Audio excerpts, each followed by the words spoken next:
छत्रपती संभाजी महाराजांच्या बलिदानाचा बदला घेण्यासाठी एक असा मावळा पुढे आला होता की ज्याला समोर पाहताच स्वतः औरंगजेब आपला तंबू सोडून पळून गेला होता। तो मावळा म्हणजे सरदार संताजी घोरपडे। वर्ष होते 1695।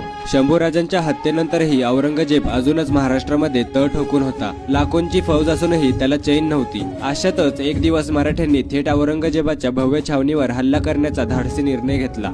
रात्रीचा तिसरा प्रहर म्हणजे साधारण पहाटे 2 ते 3 ची वेळ होती। अवघे 2 ते 2,500 मराठी घोडेस्वार संताजी घोरपडे यांच्या नेतृत्वाखाली औरंगजेबाच्या छावणीमध्ये घुसले। घोड्यांच्या खुरांचा आवाज होऊ नये म्हणून त्यांनी खुरांना कापड बांधले होते।